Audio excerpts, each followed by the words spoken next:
up, we have Nathan Rapaz with the Bureau of Conceptual Designation. The Bureau of Conceptual Designation. Yes, that's absolutely correct. Thank you very much, Michael, and thank you all of the keynote speakers today. I'm thrilled to be one of them, and I'm thrilled to be addressing such an illustrious group of conference attendees. Folks, I'm going to go ahead and share my screen here. I prepared several years worth of research, basically in culmination for this, or rather in anticipation of this moment, and I am just utterly excited to bring you this presentation right now. I've been working in the field of phenomenology for quite a long time. Can we get some, are people able to see the presentation right now? Yes. Fantastic. Okay, so here is the title, which is The Unquestioned Interiority of Humankind, folks, okay?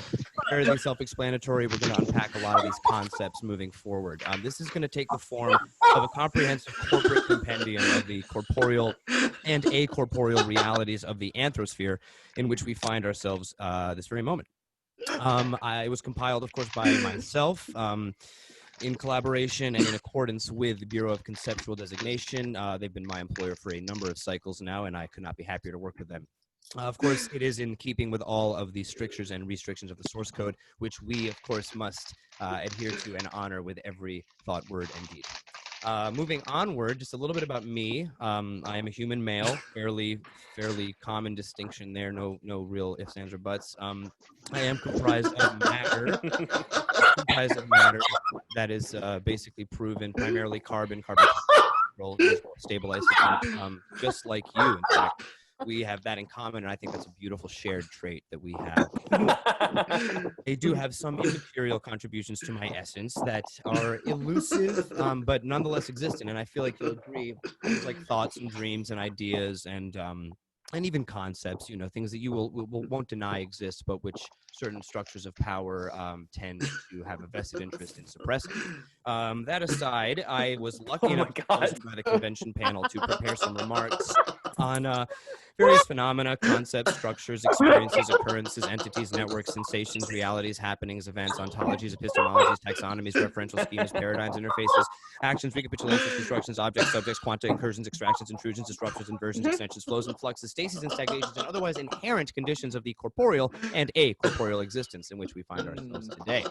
Okay, so the intro is out of the way. Let's just talk about today's agenda. We're going to start with fairly basic terminology review, stuff that you guys will be old hat with, nothing major there. We will survey the antecedent research, fairly generalized survey, starting, of course, with the interior-exterior dualism of the oyster that was actually posited by Roderick Schleemhauer. You can see him right there. I believe Dr. Schleemhauer is here in the audience. He may be in the second row there. Dr. Schleemhauer, amazing to see you. It's truly an honor to be building on the work that you laid out for us all so many cycles ago.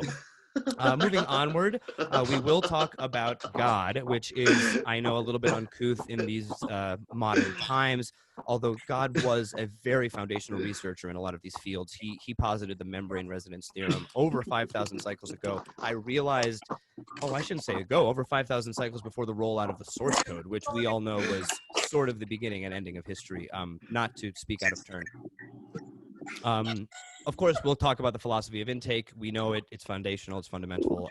We really don't need to describe it anymore. Oh my God. Then I will present my own synergistic methodologies that I use in sort of compiling this compendium. And I coined a term that I will introduce later on in the presentation called liberation logic, which was something that I designated as a way of really identifying and designating concepts and ideas and somehow managing to subvert dominant paradigms or power structures. And then, of course, we'll move on to the group activity, the corporealization of mechanistic desire, which is a very, very familiar ritual to all of us here today now. And then we will ask ourselves the ultimate question, which what does this interiority study mean for the source code? And I really am very hesitant to speak out of turn, hesitant to rock the boat, hesitant to upset the cart. But I dare say a form of self-realization may occur, and we may be able to envision a post-source reality, as we'll see here in the final. Okay, there must. So it looks like there was a glitch in the animation there, folks. No reason to be concerned. Let's just move on. Okay, let's move on. So as stated in the agenda, we're going to start with the terminology review. So here we have a very familiar representation for all of you. This is known as the Earthly lexicograph, which was made by Severance and Earthly. I would say 1 to 1,100 cycles ago. And this is a basic terminology distribution function, and it basically is describing the compartmentalization of semantic and linguistic and semiotic entities that we use to interface with the world and each other, et cetera, et cetera. You know, this is all stuff we heard in year one. So the corporeal interior comprises 82% of all of these terminologies, all of these lexicons, which is astounding to me, quite frankly. But we have the converse corollary of that, which is the a-corporeal exterior. The intrinsic comprises actually astounding 14%. The intrinsic, as you know, is more of an elusive and immaterial concept and consideration. But moving onward, the fourth designation here is 12%. Is 12% is actually reserved for. Oh my gosh. Oh, sorry. I must have something in my throat. That is, of course, that fourth designation is the. Folks, I'm very sorry. I don't know. I'm not sure what's happening. I hope that you can contextualize what I mean with the fourth point there. All right. Okay. The time has come. Okay, the time has come. I'm ready to discuss liberation logic here for you now. I'm a little bit nervous because I have spent many cycles on this concept, and this is something that may be radical and may indeed be groundbreaking or even earth-shattering.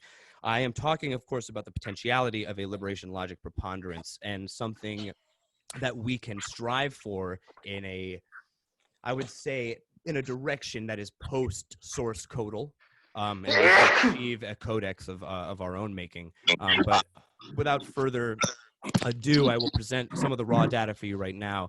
It's kind of oh my gosh, folks! It looks like the data was corrupted somehow. I think I truly don't know what's happening. This seems like a some sort of external intrusion, and I don't. This was a secure channel before, and I was actually looking at the data with my own eyes. So I don't, this is very, very. This is extremely. This is corruption. Oh, Oh no!